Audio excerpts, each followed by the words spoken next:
ಕಥೆ ಶೀರ್ಷಿಕೆ ಒಂದು ನಿರ್ಧಾರ ಒಂದು ಜೀವನ ಒಂದು ಚಿಕ್ಕ ಊರು.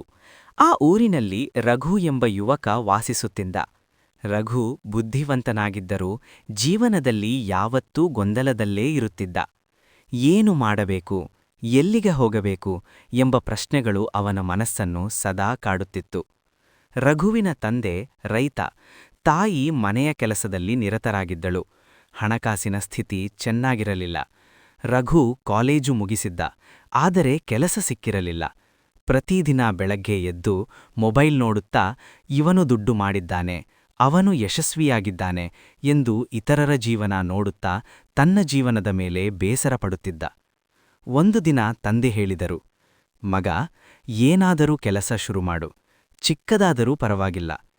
ರಘು ಉತ್ತರಿಸಿದ, ಅಪ್ಪ, ಚಿಕ್ಕ ಕೆಲಸ ಮಾಡಿ ಏನು ಪ್ರಯೋಜನ? ತಂದೆ ನಗುತ್ತಾ ಹೇಳಿದರು, ಮಗ, ದೊಡ್ಡ ಮರ ಕೂಡ ಸಣ್ಣ ಬೀಜದಿಂದಲೇ ಹುಟ್ಟುತ್ತದೆ. ಆ ಮಾತು ರಘುವಿನ ಮನಸ್ಸಿಗೆ ತಾಗಲಿಲ್ಲ. ಸಂಕಷ್ಟದ ದಿನ. ಒಂದು ದಿನ ಭಾರೀ ಮಳೆ. ಕೃಷಿ ಹಾಳಾಯಿತು, ಸಾಲದ ಒತ್ತಡ ಹೆಚ್ಚಾಯಿತು. ರಘು ಮೊದಲ ಬಾರಿಗೆ ತನ್ನ ತಂದೆಯ ಕಣ್ಣಲ್ಲಿ ಭಯ ನೋಡಿದ. ಅಂದು ಅವನಿಗೆ ಅರ್ಥವಾಯಿತು, ನಾನು ಏನಾದರೂ ಮಾಡಲೇಬೇಕು. ಜೀವನ ಬದಲಿಸಿದ ಭೇಟಿ.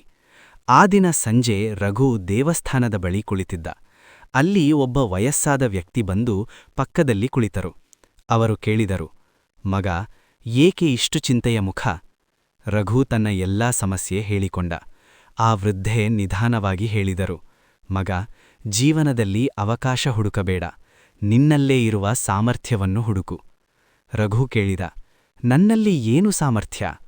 ವೃದ್ಧ ನಗುತ್ತಾ ಹೇಳಿದರು, ನೀನು ಚೆನ್ನಾಗಿ ಮಾತನಾಡುತ್ತೀಯ, ನೀನು ಕಥೆ ಹೇಳುವಾಗ ಜನ ಗಮನದಿಂದ ಕೇಳುತ್ತಾರೆ.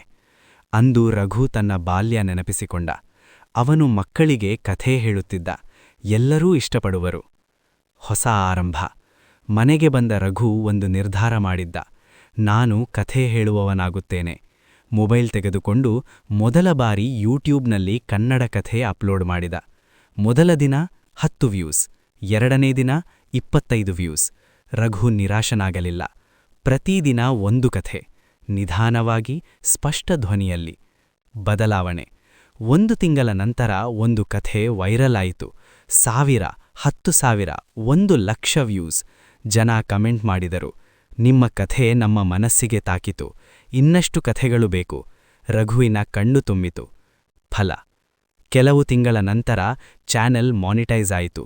ಸ್ವಲ್ಪ ಹಣ ಬರಲು ಶುರುವಾಯಿತು. ಅದು ದೊಡ್ಡದಲ್ಲ, ಆದರೆ ಗೌರವದ ಹಣ. ರಘು ತಂದೆಗೆ ಮೊದಲ ಸಂಬಳ ಕೊಟ್ಟ. ತಂದೆಯ ಕಣ್ಣಲ್ಲಿ ಹೆಮ್ಮೆ. ಸಂದೇಶ.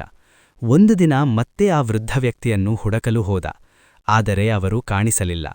ಆಗ ರಘು ಅರ್ಥ ಮಾಡಿಕೊಂಡ, ಅವರು ಬಂದಿದ್ದು ನನಗೆ ದಾರಿ ತೋರಿಸಲು.